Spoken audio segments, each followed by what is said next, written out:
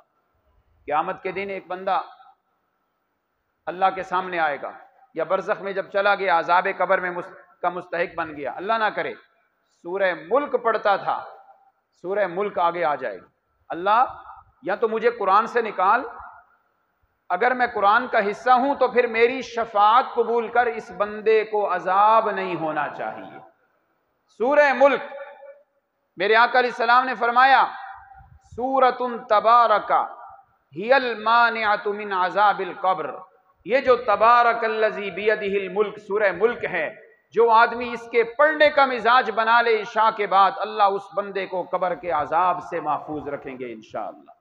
اللہ اللہ۔ ایک اور سبب ہے جس کی وجہ سے بندہ قبر کے عذاب سے بچ جاتا ہے، صدقہ دینا۔ صدقہ دینے کی وجہ سے انسان قبر کے عذاب سے بچ جائے گا۔ آج صدقہ دیتے وقت ہم سب سے حقیر چیز جو بچ جائے تو وہ بھیجتے ہیں، ناراض نہ ہوئیے گا، میں کسی کی بات نہیں کر رہا، ویسے مزاج بتا رہا ہوں، خود دیکھ لیں۔ سالن بچ جائے گا، چلو طالب علموں جا کے دے آؤ۔ چیز بچ جائے گی، چلو محلے کی فلاں بیوہ کو دے دو۔ کپڑے پھٹ جائیں گے، پرانے ہو جائیں گے، پھر کہیں گے چلو یتیموں کو دے آؤ۔ صدقہ یہ نہیں ہوتا، صدقہ وہ ہوتا ہے جو دل کی خوشی سے ہو، اور جو اپنے لیے پسند کریں وہی دوسرے کے لیے پسند کریں۔ یہ والا صدقہ کر کے دیکھ، اللہ تجھے قبر کے عذاب سے محفوظ فرما لیں گے۔ اللہ مجھے اور آپ کو ان باتوں پہ عمل کی توفیق عطا فرمائے۔ آخری بات، قبر کے عذاب سے بچنا ہے، بھوکوں کو کھانا کھلانا، اس سے بھی آدمی قبر کے عذاب سے بچ جاتا ہے۔ اور ایک اور کام ہے، آج توجہ بہت کم ہے، پانی پلانے کی وجہ سے بھی آدمی قبر کے عذاب سے بچ جائے گا۔ پانی پلانا، ایک بزرگ فرما رہے تھے کسی آدمی کے پیٹ میں پانی بیماری کی وجہ سے پڑ گیا، تو میں نے اس کو کہا تم بھی ایسے کر، کہیں نلکا لگوا دے کسی غریب کے گھر۔ کہتے ہیں میں نے اس کو جب یہ کام کہا، اس نے پانی کا انتظام کیا، لوگ پانی پی رہے ہیں، سیراب ہو رہے ہیں، اللہ پاک نے اس کو اس بیماری سے شفا عطا فرما دی۔ یہ تو دنیا کی تکلیفوں سے نجات ہے۔ پانی پلانا، چاہے جانور ہیں، بھوکے ہیں، کسی غریب کے گھر میں نلکا لگوا دیا، ٹھنڈے پانی کا انتظام کیا، سورہ ملک بھی تجھے قبر کے عذاب سے انشاءاللہ بچائے گی، صدقہ و خیرات بھی بچائے گا، یہ پانی پلانا بھی تجھے قبر کے عذاب سے بچائے گا۔ دعا ہے اللہ مجھے اور آپ کو قبر کے عذاب سے محفوظ فرمائے اور وہ کام کرنے کی توفیق عطا فرمائے جن سے ہماری حفاظت ہو جائے۔ وآخر دعوانا الحمدللہ۔